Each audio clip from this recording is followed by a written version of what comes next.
Hi, I'm Jacqueline. And I'm Courtney, and this is Caffeinated Crimes. So it's late at night-ish. I mean, it's not like super late, but Like it's 8 p.m., but okay. it's 8:47 p.m., which is pretty much 9 o'clock, which means it's basically midnight. But I'm a little tired at the end of the day like we normally are, but I did also, Courtney, have some coffee at 8 p.m. So this should be Oh, a fun night. So we went out for Father's Day tonight and we got like one of the dessert options was like a creme brulee with Brazilian coffee. And so we're like, well, that just sounds delicious. We have to get it together. So Andrew drank most of it. Like I didn't drink like a ton of it, but I did drink, hmm some coffee at 8 p.m. So when I'm texting you at 3 in the morning, that is I why, probably because won't be up, but I assume you would not be. But I might text you anyway. And then all of a yeah. sudden Courtney's Do Not Disturb appears when it wasn't on before. She's like, shut up. Suddenly, all my texts start coming in green because she's blocked me on her phone. Like, oh, we're done. Oh, that was the end of the friendship. Speaking of Do Not Disturb, so I saw this TikTok today and it made me think. It was like basically, oh, my best friend puts on her Do Not Disturb and like me hitting notify anyway because I'm gonna send, and I'm like, I would never in my life send that to someone. Like, have you ever done that? The only time I've done it is when an employee had it on during work hours. And I was like, I don't care why your do not disturbs on. It's work hours. I can bug Yeah, you. that is acceptable. That is acceptable. Or like if you're like actually trying to get a hold of someone about something like time sensitive or hmm something like that, like that's a different story. But just like, oh, like her do not disturb's on, like I'm gonna hit notify her anyway because I just want my message to go through like for no like specific reason. I'm like, I would never like even to you. Yeah. Like Well, I'll and we give have y'all a no hack. boundaries. So I mean I'll give y'all a hack. You can turn off where it shows that you have do not disturb on for other people. Oh, So okay. I did that just so like people don't because I do the sleep thing and I put do not Hmm. disturb on sometimes. So I just do that so because like I've had people in my family who are like, oh, I didn't want to text you because your do not disturb was on. So I just took it off so they don't know. That makes sense. But Maybe I'll look at that yeah. then. But yeah, But I I was guess it just like, means no one oh, can notify me anyway in case something emergency is happening. But too bad. that's true. You're just like super off the grid. Well, I guess I think that depends on your settings too. Like if where like the iPhone, if someone's in your favorites, if they call twice, like back to back, like it'll cut through. Yeah, I But think I it'll think you do can turn that. that off too. So hmm I also guess it depends on who's in your favorites. So I guess next time you do not disturb is on, I'll just call you twice and see if I'm in your favorites. We'll see. We'll see. It's like the MySpace top eight. Yes. I'm like, she did not confirm or deny. So I don't know, guys. I'm Yeah, starting I to doubt can it show you. here. I think everyone I know is in my favorites though. So yeah, we That's can not a ton of see. people. Okay. Yeah. Yeah. Two of them are my dad because he has two different phone numbers. I mean, I don't know if I want to leave this in. Like, two of mine are dead, but I can't make myself delete them. So, I mean, yeah. it is what it is. Oh shit, was that today? Speaking of dead, um, Oops. I missed a call from my dad at 3:57 p.m. It is now, like we said, 8:50 p.m. So, whoops. Anyway. speaking of dead, my niece saw a ghost this weekend. So that's fun.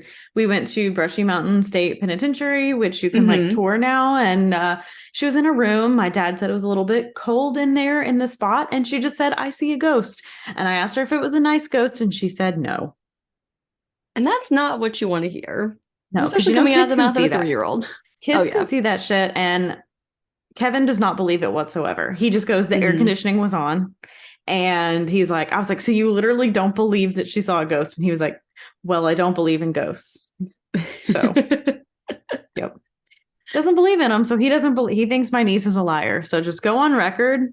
And Amelia, I know Kevin's your favorite, but he thinks you're a liar. So, and when you're listening to this, like, I don't know, 10 years from now, I want you to call up Uncle Kevin and be like, excuse me, sir, I just heard this episode and I'm very offended. yeah. But it was pretty scary.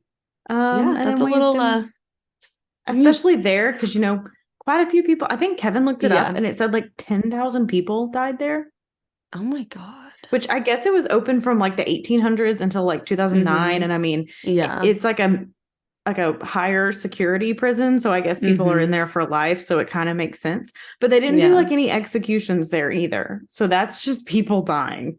Oh, God. Yeah. That's, yeah, that is super scary. Some bad juju in some areas, but you can imagine it's a prison. Oh, yeah. Yeah. Speaking of prison, wait, we got to do an update first. It would have been a great segue. It would have been a really great segue, but I forgot that I put an update in this episode. And this update happened on June 13th, which at 12:30 a.m., like right after the Denver Nuggets won their first NBA title. 9 were wounded in a mass shooting. I guess it was just like an area where some fans were like celebrating. Haven't heard too much more about like why or anything like that, but the suspect was taken into custody. So speaking of jail, there we go. He's probably in jail unless he bailed out. I don't know. But 3 were critically injured and 6 had non-life threatening injuries. So just crazy and so sad that the city's just celebrating like their first NBA win, and then this happens. Yeah. It's like you're literally out there like celebrating this like huge thing for your city, and can't go anywhere. Can't go anywhere. Can't do anything. Yep. All right. Well, this is a little bit longer of an episode, so we're just going to go ahead and dive on in here. I did a couple of like really sad ones in a row, and so I was like, I need to do something that's like not as sad, but then you get to the end and there's a bunch of really fucking sad shit anyway. So it is sad. It didn't really work out as planned, but it is very interesting, and something a little bit different than what we normally do. So let us know if you like this kind of content, or if you're like, no, this was terrible, never do it again, which I hope you don't say that, because I spent a lot of time on this one. So I hope you guys like it. Speak kindly when you let me know. We're caffeinated crimes, which means we cover all kinds of crimes. Yes. So exactly. We are not a murder podcast. We are a crime podcast. So that being said, our sources for this week were the documentary Madoff, the Monster of Wall Street, which is on Netflix. I have no idea how to pronounce this, ekathemarini.com article. Don't know. Not sure. An NPR article, a Women's Health magazine article, and the Madoff Victim Fund.com. Bernie Madoff is now infamously known as the man on Wall Street who managed the largest Ponzi scheme in history for decades. When it eventually fell apart, his clients lost billions of dollars, some of them losing their entire life savings. But who was Bernie Madoff, and how did he manage to fool so many people for so long? Bernard Lawrence Madoff was born on April 29th, 1938, to Sylvia and Ralph Madoff. His grandparents were Jewish immigrants from Russia and Poland. His father worked various odd jobs, and his mom was a stay-at-home mom, but they did grow up as a middle-class family in Laurelton, Queens. Which I also got a chuckle out of the 1940s, where you could be a middle-class family in New York City on one income of odd jobs, because today in New York City, you need about 6 jobs to support yourself. Well, New York City is like bougie and like a destination now, and New York City in the 1940s was like probably gonna get murdered. So true. Very different New York City. So I think it was a little better. Right? Like Queens was more. I think everything up until the 90s was bad in New York. True. I mean, if you're a New York historian, correct me, but I do know like people even talking about living in like Manhattan, saying like it was rough, basically. I was just thinking of Kitty Genevieve's, which was the 60s, and how that happened in Queens, and was kind of like, oh, like it was more surprising because it was Queens versus like another borough. But this was, maybe it was a little bit a few decades earlier. She's not a great example either. She got murdered. So, I mean, that's a good point. That is a good point. So Bernie had a sister named Sandra and a brother named Peter, and he always had a desire to earn money, and he was a lifeguard in high school and also started selling lawn sprinkler equipment on the side. So Bernie met Ruth Alpern in a friend's basement, and they soon started dating. And after graduating high school, Bernie went to the University of Alabama for 1 year and then transferred to Hofstra University, where he graduated with a bachelor's degree in political science in 1960. Ruth also went to college, which was not super common for a woman at that time. And the couple did get married on November 28th, 1959. Ruth's father, Saul, ran a successful accounting business in New York City, and he didn't really think Bernie was like good enough for her or that he would ever make much of himself. And Bernie's dad also wanted him to be a lawyer, so he did attend 1 year at Brooklyn Law School, but then dropped out. So, despite growing up with a decent income, Bernie's dad had now had several failed businesses, and a tax lien was put on the family home, and his mom had to go work at a blood bank. And Bernie was just afraid of failure and didn't want to end up like his parents, so he did start working at his father-in-law Saul's accounting firm after they got married. And in 1960, with some of his own saved money and also a loan from his father-in-law, Bernie founded Bernard L. Madoff Investment Securities, LLC, as a broker-dealer for penny stock. So initially, he just used a desk in Saul's accounting firm to do his business, and like Ruth was helping him out. So started as this like super small, kind of business that wasn't, I mean, he was nobody, Mm-hmm. Do you know what penny stock is versus like regular stock? Okay. I assume I just didn't know. I assume it has to do with what I'm about to talk about, but let me Google it real quick just to verify. I know nothing about stocks, Wall Street. Same. Even, I mean, I know like a teeny tiny bit more after doing this episode, but still nothing. Yeah. Okay, so basically they're just like cheap stocks. So they're Like stocks that small typically, stocks. that typically trade for less than $5 a share, which makes sense with what this next part. So basically he wasn't working within the New York Stock Exchange, but with companies who were too small or not reputable enough to trade via the New York Stock Exchange. So basically these like smaller, like other companies who like weren't worth a lot of money or like were disreputable, like had some like scandal kind of thing that they like their stocks weren't worth much anymore. Like those types of stocks is what he was working in to begin with, because again, he was a nobody. So that's kind of where he had to start out. And because there was no internet at this time, stocks were traded over the phone. So no one really knew what prices were, and you just had to trust the people that were doing business with your money to like do it correctly. So basically, brokers agreed on prices over the phone and would then mail certificates to their clients to confirm. So with these like over-the-counter stocks, like the penny stocks, both the risk and potential profit were huge. And Bernie's business grew successful pretty quickly, especially with many friends and family serving as clients. And he then started a small investment advisory business on the side where he would manage money for people and make investments for them and earn fees on these investments. So his first business, this Bernard L. Madoff Investment Securities, LLC, was trading stocks. And then his other business was basically like investing money for his clients. So like telling them what they should do with it, not like making the trades himself. Which I know you can probably make a lot of money doing, but sounds like the worst job in the world. Because it makes me think of like Ray Rivera and his kind of like mysterious death and how he was like writing this thing like, oh, these are the up and coming and whatever. Like he's not even directly having clients like telling them what to do, just like general advice. And if like you get it wrong, like people are so mad because you're dealing with their money. Like, so mad. Exactly. So basically, like Bernie would earn fees on each of these investments, which was more profitable than running a commission-based business. So from what I understand, like the commission-based business is like you make money when your clients make money. But like this way, he's making fees on the investments no matter what. So it's like more lucrative for him and his business.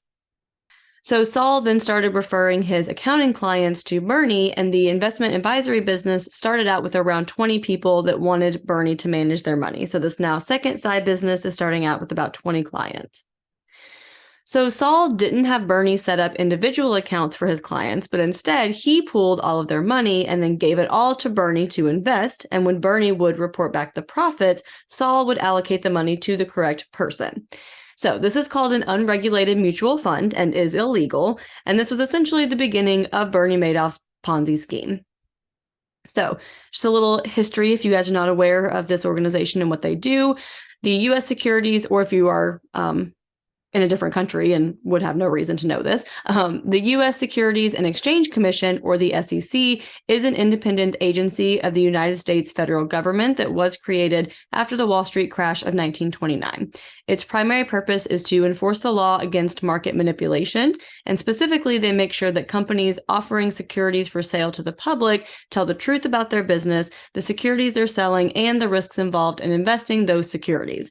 They also ensure that brokers, dealers, and exchanges treat investors fairly and honestly. So they're basically there to like protect consumers during investing. And the SEC does require that any investment advisory business register with them if they serve over 20 clients, but Bernie never registered his business even after he reached over that threshold. And do they think this was intentional corruption or accidental for the not registering?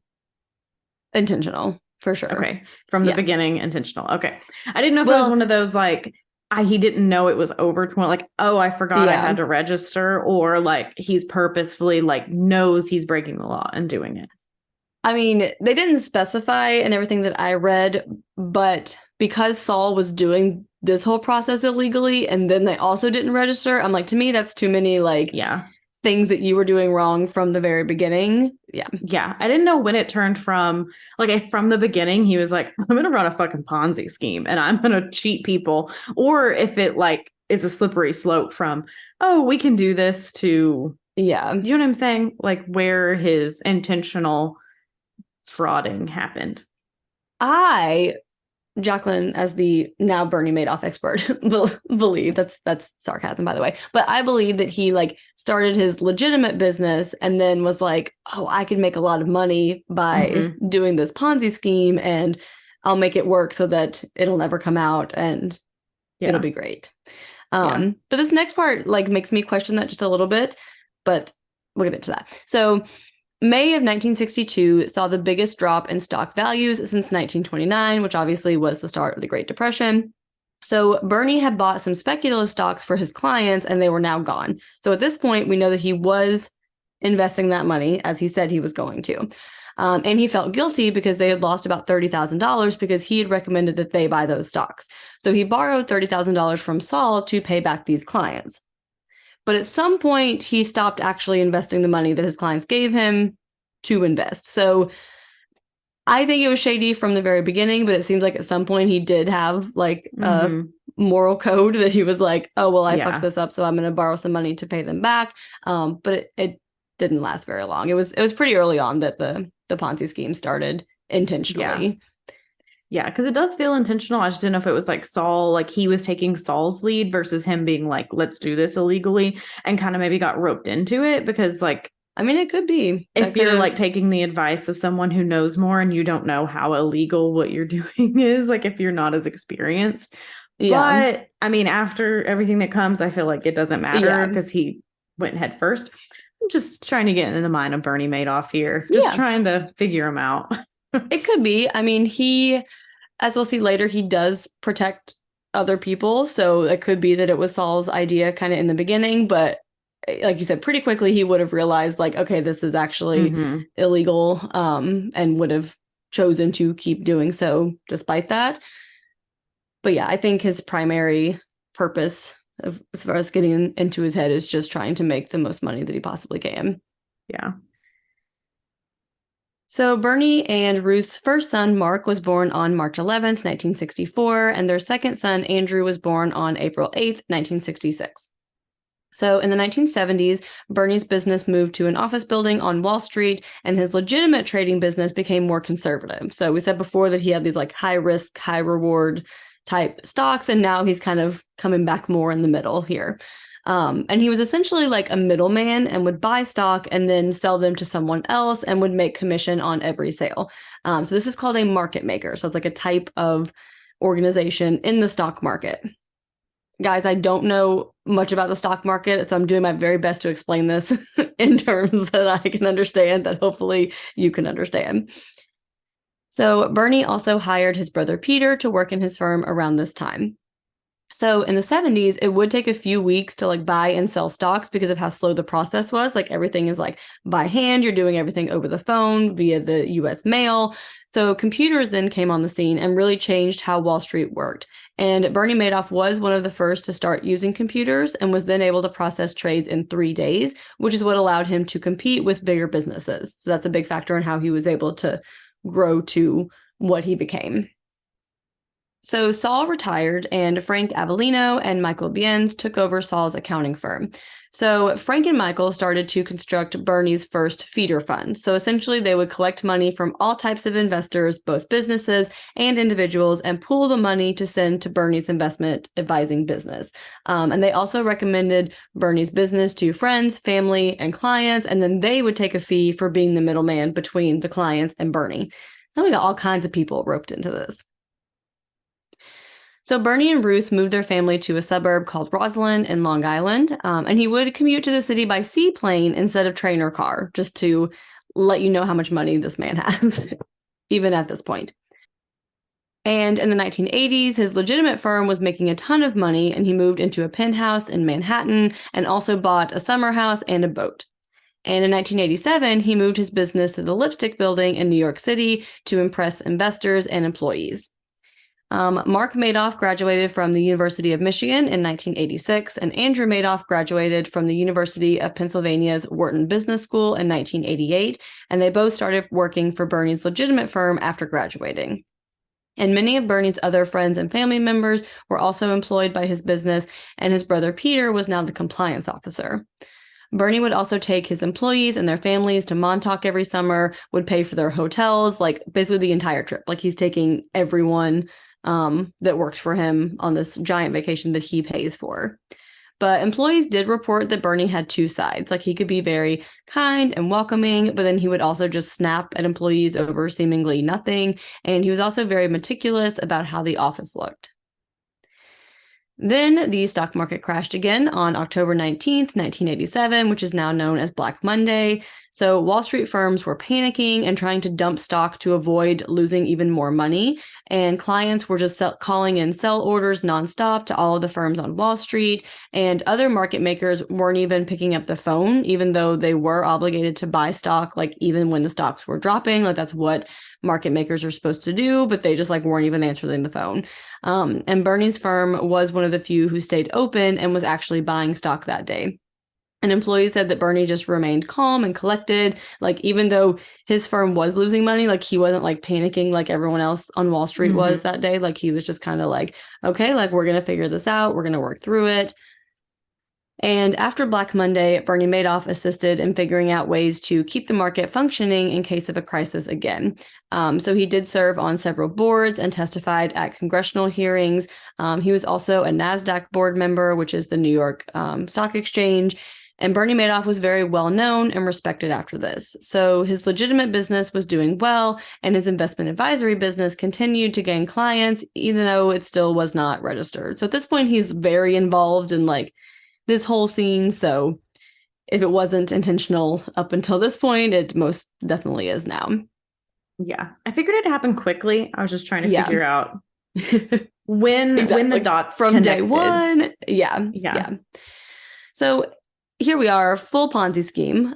So in case you aren't familiar with exactly how that works, a Ponzi scheme recruits new investors and uses the money that they are investing to, quote, pay profits to current investors. So they think that their money is being invested in the market and they're like receiving returns on what they've invested. But really the money they're receiving is from these new investors who are putting money in that they think they are investing. And because they're like receiving profits, they don't have any red flags that anything is wrong. They just don't realize like where the money is coming from and that it's not actually growing in an account somewhere.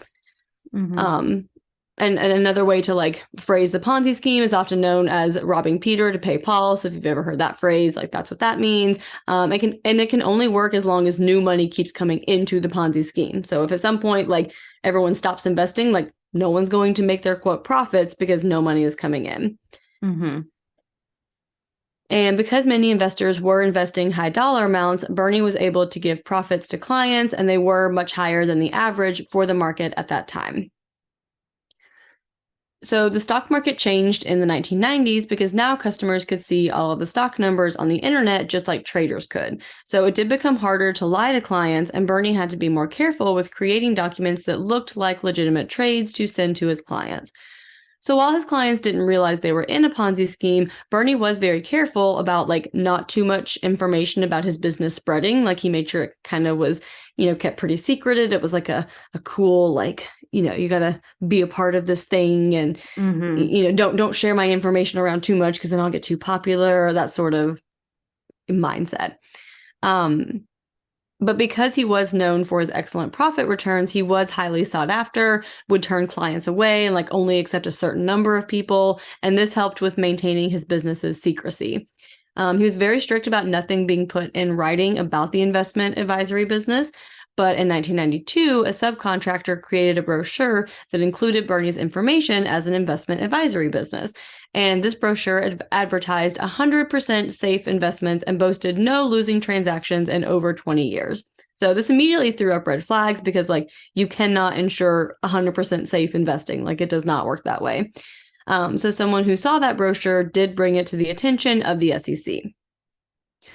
So the brochure was linked to Frank Avellino and Michael Biens, so they fell under investigation. So they spoke with the SEC with their attorney and admitted to raising a total of $444 million for investments that they then gave to Bernie Madoff to make trading decisions with. So now at this point, the SEC goes to Bernie Madoff to ask for documentation of the investments that he's made on behalf of his clients. And Bernie needed to quickly prove that his trades were real, but he couldn't do so because he had never invested any of the money that was given to him by his clients.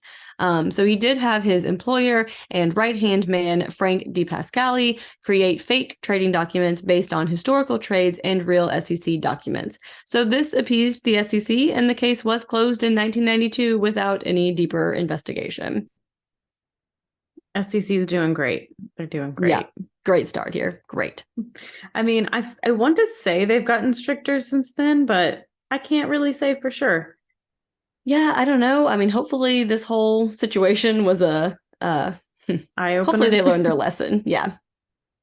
So due to this investigation, Avellino and Biens were forced to give up their illegal business because the SEC assumed they were the masterminds behind the illegal mutual fund, since Bernie had provided quote, proof that he had made the trades with the money.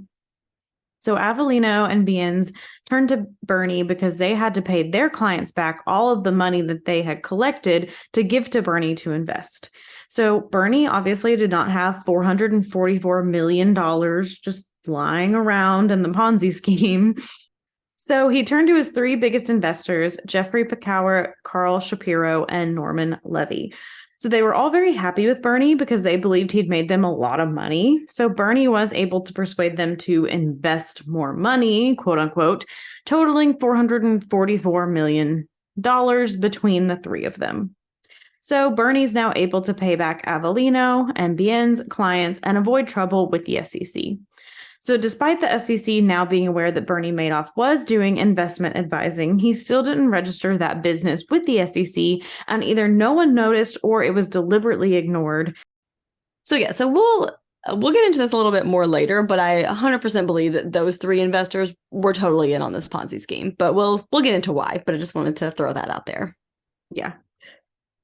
So while Avellino and Biens' clients could no longer go through them for their investments, they all liked Bernie Madoff and believed he'd made them a lot of money, so they went back to him individually to work with him again once Avellino and Biens were out of the picture. So Bernie is still just trucking along and not really having any consequences. Nope. So a lot of their clients were family and friends, and many were widows and senior citizens, and they had, quote, invested a good portion of their money with Bernie and were living off of the profit returns and relied on that money. Because once you start investing and you're getting all your money back, you're going to start investing more. Everyone's been to the casino when they play the penny slots and you win your money and you're like, I can double it, and you can't. You can't. No. I mean, you can sometimes, but most of the time you can't. Courtney is giving you stock market advice here, guys, because we are so knowledgeable about the stock market. I'm giving you penny slots advice. if you go to the casino. If it doubles, walk away. Stop. Because then if you try to make it double again, you just lose it all. Because that happened to me last time. Great advice, Courtney. Thank you. So as previously mentioned, Bernie was getting higher returns than others at that time, averaging around $9,000 a year. So word of mouth helped him get new clients, and he started getting very wealthy and elite investors, such as the New York Mets owners, Steven Spielberg, Kevin Bacon, Larry King, and Holocaust survivor and author L.E. Wiesel. L.E. Wiesel. This is my problem with like phonetic, is it's like I can still like I need. Like I tried to like I don't understand. Okay, just we can leave this in, but I don't understand how phonetics are like actual phonetics are written. You know what I mean? Like I have to hear it. I can't look at something and be like, oh yeah, that's how you like. So I have to spell it out in a way that my brain can read it. But I don't think it doesn't always others translate to not at all. But it's Elie Wiesel. Elie Wiesel. Okay. Yes. Sorry, sir. By the mid-90s, he had 5,000 clients for his investment advisory business. And Bernie and Ruth had a house in Palm Beach, Florida, and were members of the Palm Beach Country Club. So this was the only country club in the area that allowed Jewish people to join. And the fee to join was $300,000, and you had to show proof of your charitable contributions as well. So again, rolling in the money. And he made his investment advisory business exclusive and turned people down so that it made more people want to work with him, because everyone loves to be a part of something that they're not supposed to, or it's hard to be a part of. Not that they're not supposed to be a part of, but like hard to get in. Like an exclusive like club. Yeah. So he had been in the business for a long time and gained the trust of the Jewish community. He still had his legitimate trading business, but he wanted to keep his legitimate business separate from his Ponzi scheme. So Bernie Madoff got a new office on the 17th floor of the Lipstick Building in Manhattan. So his legitimate business is on the 19th floor of the same building, and his illegitimate business is on the 17th floor. So just 2 floors apart. And if you watch this one word just came out of my mouth. If you watch this documentary on Netflix, they like refer to the businesses as like the floor. So they're like, oh, like the 17th floor did XYZ, the 19th floor. So that's why I like included it in here, because it may be like that in other places too. But like it's very significant of these are the separate floors and you need to know which one is which. So yeah. And Frank DePascali ran the 17th floor, and they would send statements to clients about their trades and balances, but it was on dot matrix printer paper from old school computers, and they didn't send statements on quality paper with business logos and contact information like other investment advisory businesses would do at that time. So it's again essentially shady. Yeah, it's like your like yellow legal pad note paper of like, here's my notes of what you made. Here's your statement. And, you know, other businesses are like, here's your like what your bank statement would look like with their logo and their contact info and like regular paper and not this like dot matrix. But it's just did not look legit, you know? Yeah, which makes me wonder, like, because so many people are involved, like, and so many people could have gotten out that we just don't hear their stories as much or talk about it. But I'm just like, and I guess also if it's like maybe like a Kevin Bacon kind of thing, because he's just now getting famous and you don't know what other businesses are doing. But like people who invest a lot, I mean, maybe they just knew and didn't. I mean, that's the thing with like these big investors. I think a lot of them were probably aware, but they were making money, so they didn't really care because they're like, oh, I don't care about the end game because like I'm making money right now. Like, I don't know. And maybe they weren't in on it, but it definitely seems like there should have been some red flags, especially at least when like you said, to people. Like people who invest frequently, you know, like who know what the other businesses are doing. Yes, yeah, exactly. And Bernie's records on the 17th floor consisted, which is the illegitimate floor, we'll just call it that, consisted of index cards with notes of account activity and ending balances. So just like index cards with notes. So obviously Bernie Madoff could not pull off a Ponzi scheme of this magnitude without help. So he would recruit employees when they were young and impressionable so they would remain loyal. One person was Annette Buongiorno. She was a young working class woman from Queens who would go on to work for Bernie for 30 years. So she managed a team on the 17th floor, the bad floor, and Bernie relied on her to work with his biggest clients. I'm just reminding you all so that I also remind myself if you want to know the truth. I'm so sorry. I feel like we've had a lot of back and forth conversation in this episode already, but if you guys have watched this documentary, I need you to tell me because the the recreated scenes are the most absurd things I've ever seen in a television show in the history of ever. Like they just have these like they have like people like talking like the actual people that they're interviewing. So the information is great. Like I definitely recommend it. But as these people are talking, instead of just like showing their face talking or having like random like shots of buildings or whatever, they like have this reenactments of like they're not doing anything. They're just like staring into the camera for like 30 seconds at a time. And it's just really like the reenactment actors are. It's very, very strange. So that just made me think of that because every time they like show the 17th floor, it's like all dark and like broody. And then they show like the 19th floor and everything's like shiny and everyone's happy. Yeah. Like... Anyway, I'm sorry. So obviously Bernie also trusted Frank DePascali as well as another supervisor named Jerry O'Hara. So the team on the 17th floor would create fake trades based on real trades from the day before and would put historical information into the computer based on real trades. So they, I guess, kind of learned from like the previous SEC like raid that they need to do something in case it happens again. Yeah. So the computer programs created customer statements from the fake trades. Bernie Madoff never provided electronic access for his customers to see their accounts online like other firms were doing at the time. He just mailed them paper statements from the computer's fake trade program. Jody Krupe was the account manager for the Ponzi scheme, later known as the 703 account. He would give Bernie a tally at the end of the day of how much money came in and how much money went out. So Bernie always knew how much cash he had on hand. This was important because he had to make sure he had enough money to handle any client's withdrawal requests. Like we said, with these kind of things, it's like anytime you want out or you want your money, the whole point is that you should be able to get it all back. So he has to make sure he has enough. He doesn't want this $444 million shit show happening again. And although both of Bernie's sons worked for his legitimate business on the 19th floor, many who worked with them claimed they never knew anything about the investment advisory business. So Bernie at least did have a conscience in this, where he did not want them involved. So Fairfield Greenwich was Bernie's first big hedge fund client. They were essentially feeder funds collecting money from other investors and would invest with Bernie on behalf of their clients. So this was a good way for Bernie to increase his cash flow coming into the Ponzi scheme. So we already mentioned Jeffrey Picower as one of Bernie's primary investors. He invested $600 million in the 90s and started making a very large withdrawals in the late 90s and early 2000s. So that's a lot kind of going on. But also I'm like, how do you have so much money? What are you doing? Who are you? It's like I told Andrew when I'm like watching this, I was like, I feel like I have I just literally have no concept of money in these numbers. Like, do you have to have that much money? Like, my brain literally just cannot wrap itself around like this being an actual number of like money that is yours. I just cannot understand this.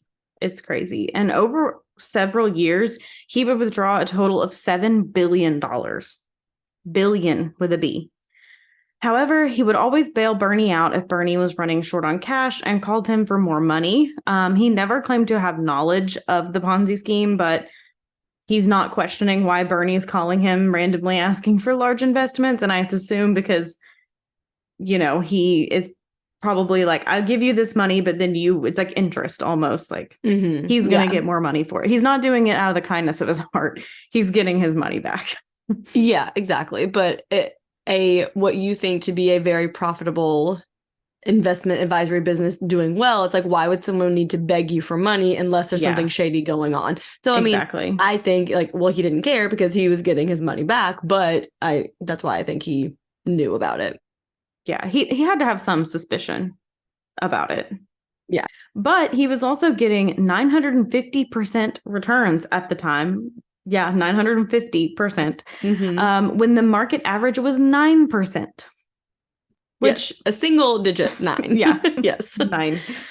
That's another reason that Picaro was likely in on the Ponzi scheme. Like, Yeah. you're also at this point a billionaire, millionaire. You Mm-hmm. know, you probably have your money in pots all over the place. Like, you Yeah. know what's happening. Like, you know what's Mm-hmm. normal. You're not the up and coming actor who suddenly has a lot of money and doesn't understand investments and doesn't know that's Exactly. odd. Yeah, Like, exactly. so another investor who would often bail Bernie out was an Austrian woman named Sanja Khan. And she was later found to be another victim of Bernie's and was actually not aware of the scheme. So they don't think that she knew. However, some of Bernie's staff who were not in on the Ponzi scheme started to get suspicious. One person was George Perez. He realized what was going on and asked Frank for additional compensation in exchange for not turning them in.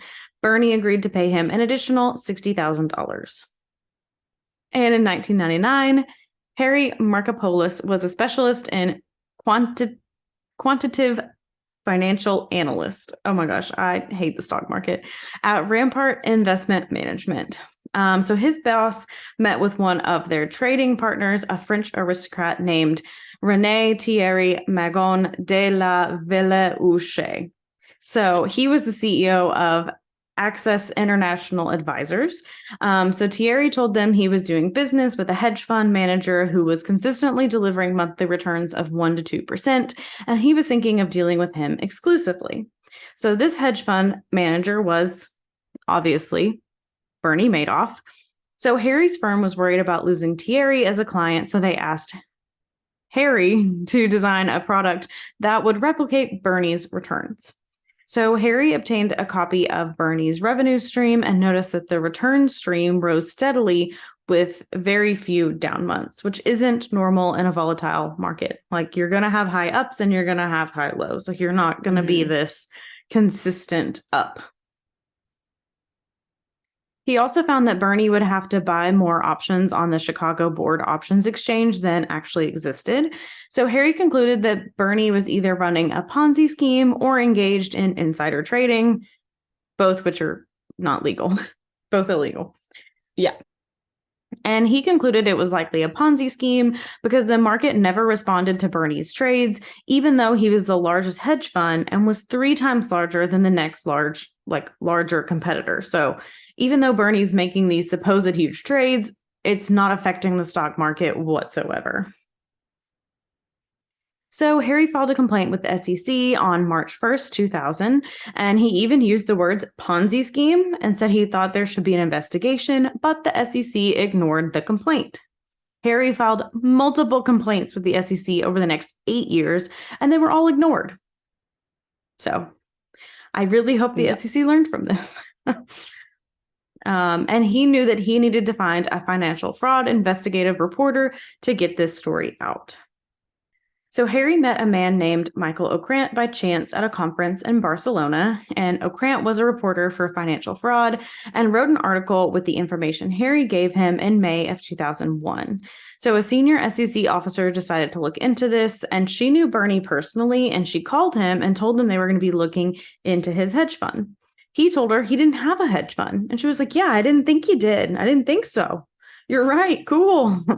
And since he was not registered as an investment advisor, he legally could not have a hedge fund. So that conversation with Bernie was the extent of the SEC's investigation. Erin Arveland was a reporter for Barron's magazine and was researching hedge funds for an article. A source told her she needed to look into Bernie Madoff's hedge fund because it never lost money. And at this time, many hedge funds were losing money, so this was a big red flag to her. And as Erin started investigating, she learned that there were a lot of major companies that refused to do business with Bernie Madoff. However, others defended him, and some hedge funds said they couldn't tell their clients to back out because many got upset if they suggested they stop doing business with Bernie. So you kind of have people being like, I would never do business with him, people who defended him, people in the middle who was like, I don't love him, but I can't tell people what to do, basically. Mm-hmm. So, although some people had suspicions about his business, his clients would defend him and they were happy. I mean, they're making a shit ton of money, so they think. So Aaron tried relentlessly to get an interview with Bernie, but he wasn't made available for an interview until she called to tell him the article was going to run. So he finally spoke with her, but told her he couldn't tell the details of his returns because it was propriety strategy. So he said those who tried to figure out his formula couldn't do so because they just weren't doing a good job. And if they did, they would have been able to get the same results. So Aaron's article came out in May of 2001, a week after Michael Ocran's article, and brought attention to Bernie's hedge fund, which again, he could not legally have because he was not registered with the SEC. So this hedge fund should not exist. So Bernie's employees said that he took the news story to the trading floor and he was like, this isn't true. And that was the end of that. There was no public reaction from Bernie or his lawyer. Like they did not release any statements or anything like that.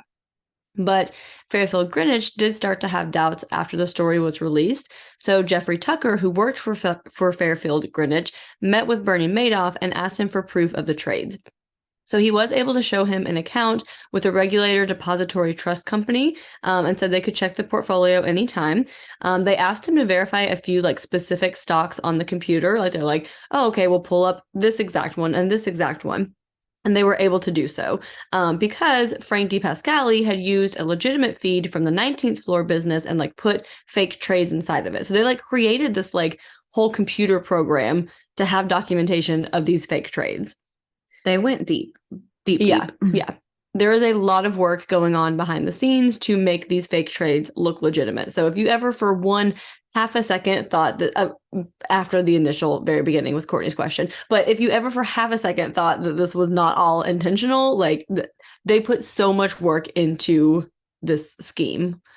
Yeah. Like at this point, it's full on. Yeah. I mean, the second you get an office on another floor for your other business, yeah, something's happening. So Tucker asked for a paper ledger. So Bernie had to send his staff to like create one very quickly because he didn't have one. But it was obvious that it had like just been printed at the moment they asked for it, which from what I gather, like this would be something that you would have like kind of on hand printed to like look at or whatever. Because to me, I'm like, oh, if you asked to print something, like here you go. But it sounded like this was something that you would have already had printed and available.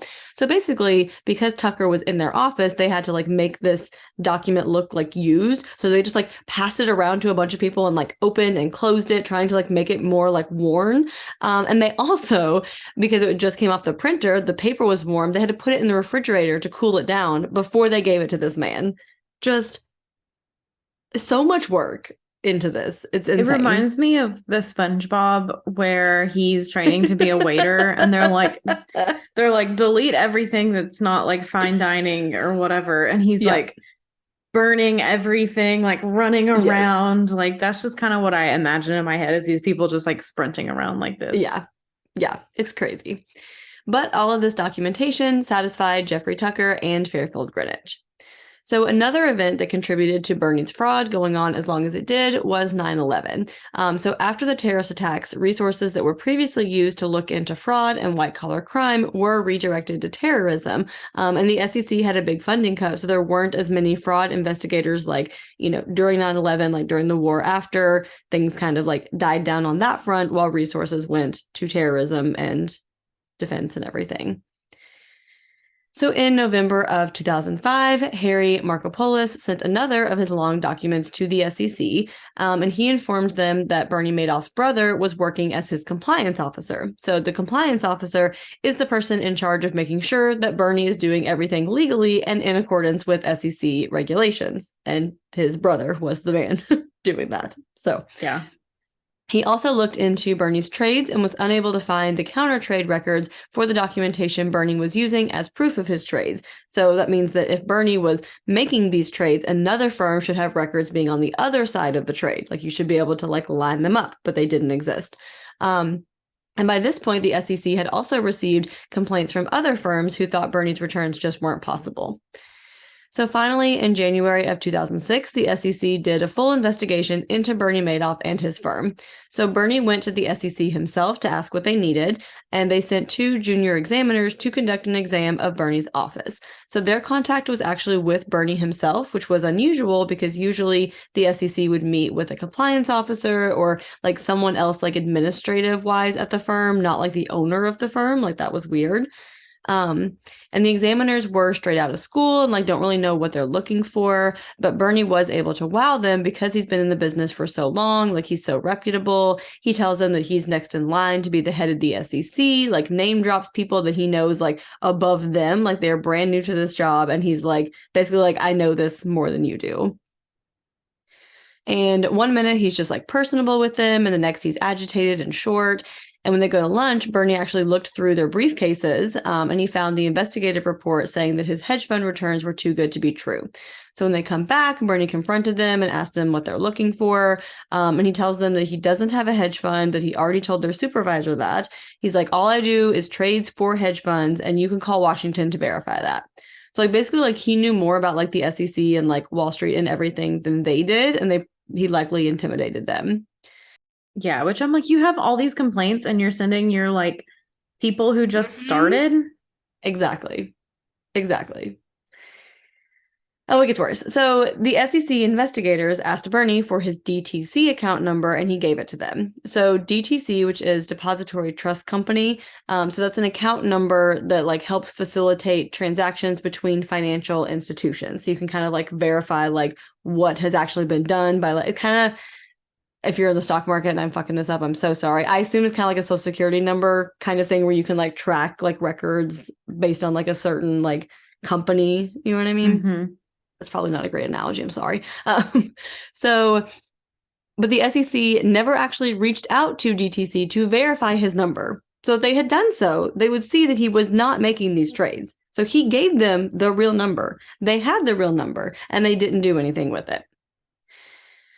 So in the summer of 2006, the SEC did make Bernie finally, 40 years later, 50 years later, register as an investment advisor, but he was not penalized for managing money without previously registering with the SEC. So like, we recognize that you're running this hedge fund, you have to register, but there was no like penalty for already doing so. And the investigation was then closed with no evidence that Bernie had committed any fraud. So many investors felt that this SEC investigation made Bernie more legitimate because he now had been cleared of any wrongdoing by the SEC after their, quote, full investigation. So now they're even more confident in trusting Bernie with their money, because now you've had a few people who are like, we're kind of suspicious. But then like this happens and you're like, oh, well, clearly there's proof that everything is fine. They looked into it. I feel safe now. Mm-hmm. So from 2002 to 2008, $800 million was funneled from the Ponzi scheme to Bernie's legitimate business. The money was wired to London and then back to the 19th floor office under investments, specifically U.S. Treasury bills. And during this time, Bernie had 35 to 50 traders who were carrying profit and around 150 total employees. And in addition to his Palm Beach house and country club membership, Bernie also owned a house in France, a yacht, and also shared a private plane. He did loan millions of dollars to both of his sons, and his wife Ruth was managing charity balls and events. And Bernie also had Cayman Islands bank accounts, which means he had offshore money that was lightly regulated, which is usually the result of like shady business dealings, like drug cartels and things like that like you don't need it super obvious like where your money is coming from. This makes me think too of how like he was funneling the money to his legit businesses. Like I said, guys, I've been watching Ozark, which is all about like laundering money, which is like you have to make the money clean or whatever. So you're like putting down like, oh, I did repairs on my business and it was like $500, but you're saying it's like $5,000 to like clean the money or whatever. So that's just what I was thinking about. And then like the offshore like bank accounts and stuff, like they go There's closely. A lot happening here. But anyone who was suspicious of Bernie felt that they were in danger to like publicly question him because of the types of clients he had and the connections he had. He also had royal European clients who had invested billions of dollars with him. Like this man is huge at this point. In 2007, business was booming, and Bernie doubled Frank DePascali's salary from $2 million to $4 million. Again, just no concept whatsoever of this level of money. And 96.4% of his months were positive, and 7 to 10% of all of the US stock market was invested in his firm. What? That is crazy. 7 to 10% of the entire US stock market was in Bernie Madoff's firm. Blows my mind. That is crazy. But as most of us are aware, things are about to take a turn for the worse in 2008. So that is a very key year in the financial industry. So mortgage brokers were selling mortgages to people they knew couldn't afford them, and they were not requiring any documentation of income in order to get a mortgage. So they're just giving mortgages to anyone who wants one. Don't have to prove that you can afford it. Why isn't this happening to me? Why can't someone just give because me the a world fell mortgage apart in 2008, Courtney. Yeah, I know. This is why. I know. But I just meant, just cut me a little slack. Like, just trust me, I'll be fine. I'm not going to buy a $3 million house. Just, just one I can't afford. According to, yeah. So the Dow went down 450 points and foreclosures were up by 87% because many people were no longer able to make the mortgage payments for these crazy mortgages that they were able to get out without being able to show that they could afford them. But Wall Street knew what was happening. Like, they knew all along, like, what was going on. And now, like, banks had to start filing for bankruptcy, and withdrawal notices just start pouring in on Wall Street because now, like, individual people are wanting their money before everything collapses even more. So Bernie's firm started running out of money around October of 2008 due to all of the withdrawal requests and no more funds like coming into the business. So he started asking his oldest clients to invest more money, but ultimately he just couldn't keep up, and he knows at this point that it is all over. So Bernie tells Frank that he's going to write checks for all of the money that's left to his long-term big investors and faithful employees, as well as family members and friends that invested with them, because he knows that the truth is about to come out. So he's like, I only have this like small amount of money left, so I'm going to give it to the people that I like the best, and then I'm done. I hope he at least sold like one of his 7 houses before. Oh, he did not, but they would get sold. I'm like, he's like, I don't have any more money. And I'm like, sell the house in France, sell the yacht. I mean, I guess it's the stock market's kind of like everything's going downhill. So people might not be buying as much. But I'm like, I think that's it too, that it was harder try to sell it at least. Jeez. Yeah. I mean, maybe he did. I don't know. But yeah. So on December 8th, 2008, Bernie tried to give his sons, Mark and Andrew, their checks, and by claiming that they're like bonuses. So like, again, he's giving the money to the people that he loves, and he's like, oh, like, it's just a bonus. But like, they're suspicious because they're like, literally, this is like a financial collapse. Like, we're about to enter into a recession. Like, maybe you should hold on to this money for a while and not give it to us as a bonus. Like, this doesn't make any sense. So Bernie's secretary reported that Bernie went into his office with his sons. They were like in there for a while. And then when they left, Mark and Andrew told her they were going Christmas shopping, and Bernie was just silent. So it's assumed that at this point he told them everything and they were like, we are leaving right now. So Mark and Andrew took Bernie home, where he confessed to his wife and sons that he had been running a Ponzi scheme for decades. His sons were furious and walked out of the penthouse apartment, and they decided that they needed a lawyer, so they reached out to Mark's father-in-law. So he told them that since they were aware that Bernie was going to write these fraudulent checks to like spend down the rest of this money, that this is a fraud in progress and that they have to turn their father in unless they want to be held liable as well. So they're like, you are now a part of this unless you say something. So they did say something, and the next morning, the FBI arrived at Bernie Madoff's apartment. They asked him if there was like an explanation for everything, and he was like, no, and flat out tells them it was a Ponzi scheme, like didn't make any attempt to cover it up at this point. So he was arrested and taken to the FBI building and processed. He spoke with them for 2 hours, and he told them that he's the only one who's ever been involved, that no one else knew this was a Ponzi scheme, which again is impossible. Like, you were talking about billions and billions of dollars. You have whole fake computer programs, like tons of people working for you. Like, this is not true that no one else knew. So Bernie called his attorney, Ira Sorkin, and of course his attorney tells him to stop talking, like any attorney will.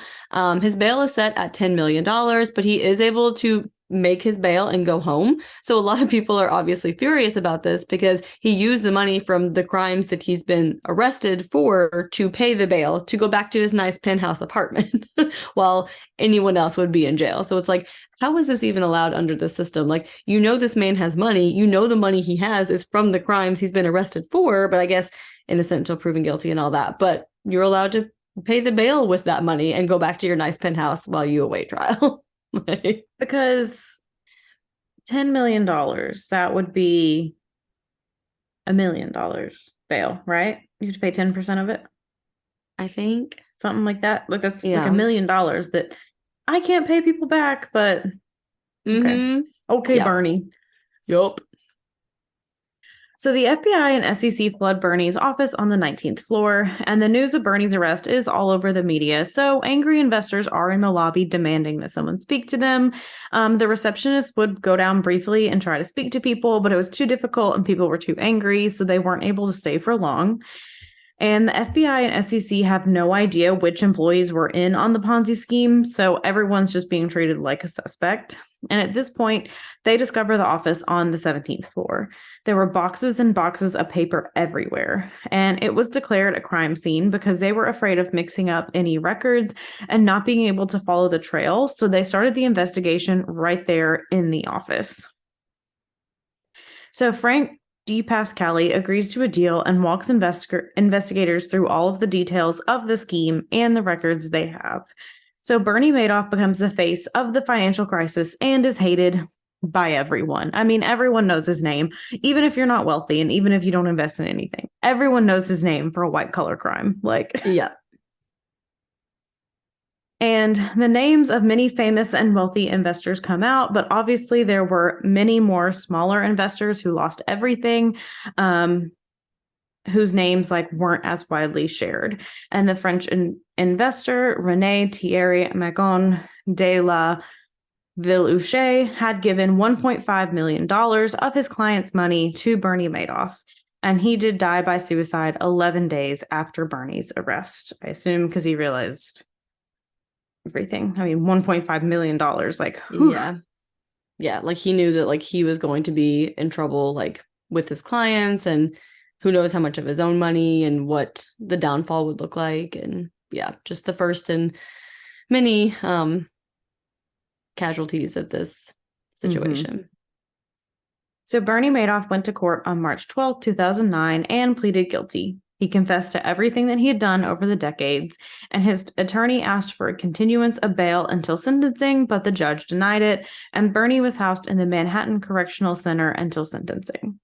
He maintained that he was the only one who knew about the Ponzi scheme because he was trying to protect his family and employees. Many employees came forward and said they knew the trades weren't legit, but they didn't realize it was a Ponzi scheme. It's like, we knew something was fishy, but we didn't know this. I feel like especially like lower level, like the secretaries and the people just getting in, it's like, this is so over so many people's heads. Like, yeah. It's the same way people get roped into cults accidentally, you know? Like, you're like, you just get like, you're like, I'm making a nice amount of money. I'm living in New York City. I need money. I'm getting paid a shit ton. The SEC was in here. No one found anything. It's fine. Like, yeah. And they thought Bernie had enough assets hidden somewhere to cover everything in case this situation ever happened. Ruth had an office with very organized documentation about their taxes, properties, etc. So investigators had a lot to work with. But there was never any evidence that Ruth, Mark, or Andrew Madoff were aware of the Ponzi scheme. So Bernie Madoff pleading guilty took attention away from the banks and other investors and feeder funds who likely had knowledge of his scheme but were never criminally charged. JP Morgan paid $2 million in fines, but no individuals were ever charged. And big banks are not required to disclose their profits made on schemes. They just have to pay their fine and then they can move on. And keep all of their profits. You just pay your one fine, and then it doesn't matter how much else you profited from it. Yeah. Wild. So the SEC also plays a part in this because Bernie's account was only around $7 billion when they first investigated, but grew to $40 billion by the time everything fell apart. So if they had done their jobs properly, much less money would have been lost by fewer investors. I mean, $33 billion less? Yeah. Yeah. Harry Markopoulos had also reported Bernie to the SEC many times, and they didn't do anything about it. Many people lost massive amounts of money, but the victimization was only beginning. So the SBIC, or Securities Investors Protection Corporation, is a federally mandated government corporation created under the Securities Investor Protection Act of 1970 that mandates membership of most U.S. registered broker-dealers. So dealers are required to pay into the SBIC, and it serves as a sort of insurance for investors. So each account is supposed to have a $500,000 security through the SBIC in case an investor's money is not invested like it was supposed to be. So this money should have been provided to the victims in Bernie's case, but the courts decided that there is a Ponzi scheme exception and that the insurance isn't funded in that situation. This means none of Bernie's victims were able to receive the $500,000 insurance money. And because there was so much money lost by so many victims, the SBIC would have gone bankrupt if they compensated all of Bernie Madoff's victims. Because there were that many. Which, it's wild that there is that exception, because you're like, this is the type of situation that you would need to be protected from.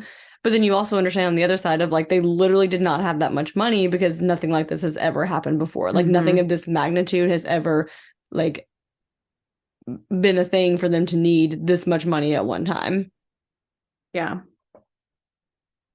And on June 29, 2009, Bernie Madoff was sentenced to 150 years in prison. He apologized for his crimes but showed no emotion. A few of the 17th floor employees received short prison sentences for their roles in the scheme. Peter Madoff was charged with falsifying records of broke dealers and engaging in criminal conspiracy, and he was sentenced to 10 years in prison. And Frank D. Pascali was charged with securities fraud, but his plea said he wouldn't be sentenced until the government's investigation was finished because he was helping them out. And Frank died of lung cancer before the investigation was closed. So Irving Picard was a liquidated registered brokerage dealer, and it was his job to decide which of Bernie's victims were owed what. So he used a net equity formula to determine which investors were able to get their money back. So Bernie's early investors, who made more money than they put in, were determined to be net winners and were required to give money back under the clawback lawsuit, which would distribute that money to those who were determined to be net losers and have put in more money than they got back in return. So like if you got the 950% back, you're going to have to give some money to help out the guy who got negative 950%, basically. Mm-hmm. Yeah. And like Jeffrey Pickauer was like, I don't want to say an exception because I'm sure there were more like him, but like that amount of return was like way out there. But you have people who started investing with him like in the 60s who like thought they were legitimately investing their money. And then now, you know, all these years later, it's like, oh, now you have to pay millions of dollars when you're like, I just lost money I thought I had in here. And now I still have to pay back more of the money that I got that I did not know was like fraudulent money. Like it's a wild concept. It is wild. It's almost not the ones who probably knew, but kind of like punishing people like who for didn't being do scammed. it. Yeah, exactly. So many of the net winner victims were older clients who'd invested smaller amounts of money, but happened to have higher profits because they had, quote, invested for so long. So many of those people were only living on the returns of their investments and now were being forced to give millions of dollars back, even though they were also victims of this scam. There were hardship applications where victims were asked about all of their assets and were exempt from returning money if it was determined they truly did not have a way to pay for it. Jeffrey Pickauer was found dead in his pool in Florida on October 25th, 2009. It was ruled a drowning, but it's never been confirmed if it was homicide, death by suicide, or an accident. His wife had to pay back $7.2 billion after his death. And then more people still have to give money, which is crazy to me how much money was wrapped up in this shit. Right? Exactly. That's why I'm like, I have no understanding of this level of money. Yeah. None whatsoever. Norman Levy had to return $220 million. Stanley Chase, $277 million. And Carl Shapiro, $625 million. And Irving Picard was able to recover about $14 billion of the reportedly lost $19 billion, although the actual amount of lost money is much higher. But again, many of the like recovering, quote unquote, was just stealing from other victims. Like you're just getting it back from other victims of fraud. Yeah. And the average age of Bernie Madoff's victims was 70. Many of these people were set for the rest of their life and thought their children would be as well, only to find out they had nothing or even had to pay back additional money through their own assets. So, like the people who were just like living on the returns, thinking they were fine, live out my life good. Now, And one couple that was in that situation was interviewed in the documentary, and they were talking about like the hardship application. And it's like, oh, like describe like your artwork, describe your jewelry, like all these things that are like personal things that you probably had before you started investing with him. But then they're like, oh, well, you have a diamond necklace that's worth 100 million. I have no idea what diamonds are worth. But you have, this thing that's like worth all this money. Oh, well, like then you don't apply for this because you can sell it and use that money to pay it back. And it's like, what? like to have your hardship application approved, like you had to have like no assets that you could sell in order to pay back this money that you supposedly owed. Yeah. Just crazy. So Mark and Andrew Madoff told Ruth that she had to choose between them and Bernie. She felt terrible about what Bernie had done, but they'd been together for so long and she loved him and couldn't cut him out of her life. So her sons cut her out of their life. Media coverage continued to blame the entire Madoff family, even though earlier it seemed like none of these three knew anything about it. And on the 2-year anniversary of Bernie's confession, Mark Madoff died by suicide at 46 years old. So Ruth and Andrew reconnected after that, but Andrew died 4 years later of lymphoma at 48 years old. All of Ruth's homes were seized, and she was forced to live in her car for a while. So the Madoff Victim Fund was created in 2013 by the Department of Justice Asset Forfeiture Distribution Program and administered by RCB Fund Services, LLC. So the first distribution to victims was made in 2017, and more than 40,000 victims have been reimbursed a total of more than $4 billion through this organization. So a little light in this dark tunnel. Yeah. Like at least there was some more to come. Yeah. And hopefully the SEC learned its lessons. Yep. So Bernie Madoff died on April 14th, 2021 at a federal prison in North Carolina of hypertension and heart and kidney disease. He was 82 years old. Despite Judaism being strongly against cremation, Bernie was cremated and his family refused to receive the ashes, so his remains sit in a box on a shelf in his lawyer's office. So what a way to be. End. Yeah. Yep. I also don't know why he was cremated. Like they didn't specify that. I don't know if that's like if it was a prison thing that they're like, well, this is just what we do, but that seems wild that they wouldn't give the family an option, or maybe the family like wouldn't do anything, so that's what they did. Because if they're not even receiving his ashes, I feel like they're probably like, yeah, we're not going to take his body. And so then, like, I know prisons used to do like grave kind of things, but I wonder now if they just do like cremate them because it's just easier than like trying to bury them somewhere, get a coffin, like any of that. True. Like if his family like refused to come get the body, like if that's just what happens or something. So Ruth moved into her daughter-in-law's house in Greenwich, Connecticut. Mark and Andrew had 6 children between them, all of whom have changed their last name, so they're not associated with Bernie Madoff. Although exact numbers will never be known due to the nature of the scheme, it's estimated that Bernie stole around $65 billion from more than 40,000 people over more than 4 decades. So just the magnitude of this scam is really hard to wrap your brains around. A lot of money, a lot of people. And we're only hearing about like the highlights people, the people with the big money. But again, just these people everyone. Like, Yeah. I it's mean, you have people insane. who invested, maybe they only invested like tens of thousands of dollars, but that was everything that they owned that they put into this. And like Mm-hmm. now they have nothing. And You scammed Kevin Bacon, America's sweetheart. You scammed a Holocaust survivor. right. Yeah. You scammed the director of ET. That's what you did. It's just I like you said, everyone knows Bernie Madoff and like in Wall Street, it's like the amount of money that you're dealing with. More than 40,000, I had absolutely no idea. I had absolutely no idea it was more than 40,000 people. The fact that his own sons turned him in, I did not know that. I didn't either. I didn't know a lot. I didn't know anything about the whole like to pay people back, you take money from people. I didn't know mhm. that he was previously investigated by the SEC. I think all I Yeah. honestly knew was that Bernie Madoff ran a Ponzi scheme, and I knew Mhm. vaguely what a Ponzi scheme was. Yeah. Yeah. And the amount of like work that went into making it look legit blows my mind because you just Mm-hmm. think like, oh, like I'm running a scam. But it's like the amount of time that you put into knowingly stealing someone else's money. It's just wow. It's yeah.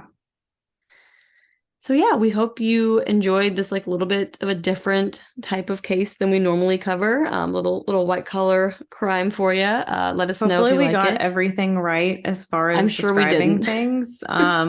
Let us know in please a nice manner if Yeah. what we got wrong, and please say it to us nicely because we have feelings.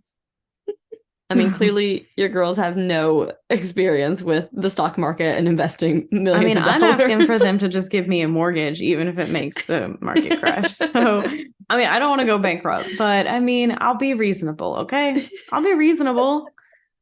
You're like, I'm I not know what I can crazy. afford. I don't care that you think this is what I can afford. I know what I can afford. So just trust me and it'll be fine. I know how much I'm currently paying in rent. And if you're telling me That, that my mortgage that, is going to be less than that, I can't pay, I call bullshit. that part is truly absurd. Like, Yeah. yeah, agreed. All right. So Courtney, what is your perk of the week? Which is obviously not getting a mortgage, but what is your other perk of the week? That's not my perk of the week. Which I'm sure they would approve me for a mortgage. It's just not there yet. Gotta have that down payment first, Yeah, apparently. apparently. It's so important. Anyway, so my perk of the week is this week. Kevin and I got to take a little like during the week trip to Asheville and go see Boy Genius, which I was so excited about. Was my birthday gift. And it was incredible. It was an incredible show. It was absolutely amazing. Everyone there was so much younger than I expected. I guess the fans are just younger now. And the merch line was around almost the entire building. Oh my gosh. And so I went onto their Instagram and all their merch is online and it's getting delivered to my house. So Perfect. Much work better. harder, not smarter. Yes. But it was a great Nope, that show. was the wrong way. You What said I work say? harder, not smarter. That's what they did. I'm working smarter, not harder. There you go. Perfect. It's, you know what? Oops. But it was an absolutely amazing show. They did put on such a good show. hmm It was just so fun. And then it was so fun for me and Kevin just to get to like walk around Asheville and like there's like breweries on every corner and just get some beer and just explore. And it was just a lot of fun. It was nice to have a little like Nice. weekday trip. Yeah. Just Kevin and I and just kind of have some time. So, because it's kind of Yeah. a busy summer coming up with like other people. Like, there's not a lot of trips that are just like me and Kevin. So, it's kind of fun to have that like one on one time. So, Yeah, definitely. that is my perk of the week. Jacqueline, what is your perk of the week? So my perk of the week is that this week my dad bought my daughter a little baby pool, right? Just like one of the little like blow up ones or whatever. But let me tell you, me and her had the best time in this pool yesterday. Like, and I'm just like, I finally got me like a pool girly to hang out with me. Because I just love like sitting by a pool. Like, it doesn't even have to be like a real pool, like this little baby, like just something to like cool off when it gets hot. That's all I need. I don't care about like swimming. I just need to like plop my ass in some cold water when it's hot outside. That's all I care about. So, yesterday afternoon we like got it all set up, and this 2-year-old played in this pool for 2 hours, like 2 hours straight. Like I was like, girl, you're gonna shrivel up. Like you're like her skin was so cold. I was like, you gotta take a warm bath to warm up. Like you but like she played in there for 2 hours. She had a blast. I sat in there with her for a while and then I was like, all right, I'm getting cold. So then I pulled myself up a little like camping chair and I sat there and I texted my cabana boy and asked him to bring me a drink and he did. And then I read my book and then she just splashed in her pool for an hour and it was fantastic. I have to ask, how did you keep the water cold? It was in the shade. Okay, that makes more sense. Because I've done it before where I want to tan and I want to be out in the water too. So I tried like the baby pool, but then the water was very hot. Yes. Yeah. It was in the shade. So okay, that makes more sense. Stayed. Yeah. So it stayed pretty cool. It wasn't like cold, but it was, not like, I know what you're talking about where like, you're like, this is a warm bath. I'm in a hot tub at this point. Yeah. But yeah, it was a great time. And then my husband accidentally let the dog out. So then Rosie had to get in the pool too. But Millie just thought that was the funniest thing she's ever seen in her whole life. So that I just let the two of them play in their pool. I sat there and drank my drink and read my book. And yeah, but it was a really nice time. And it was just a nice, relaxing summer day. And, I spent so much time like by myself just reading by a pool. And now I'm like, oh, now I get to like enjoy this with her and like pass on this, little summer activity. So, and then it was also nice because Andrew asked what we wanted for dinner, and I was like, oh, like turkey burgers sound really good, but I don't think we have the stuff for turkey burgers. And he's like, it's okay, I'll go get it. He literally already went to the grocery store in the morning, but he's like, no, you're right, that sounds good. So he like went to the store and like got stuff to make burgers, and then came back and made burgers. So it was nice. I mean, that cabana boy, he was on it. He was on it. But yeah, so that was my perk of the week. Let us know if you guys liked this case, if you guys want to hear more similar stuff. If you guys work on Wall Street and we just like butchered all of this, please let me know. Please let me know like what you actually like do if you work on Wall Street. Like, what does your day-to-day look like? I'm just really fascinated by this concept. Yeah, so our all of our contact info is in the show notes. You guys know where to find us.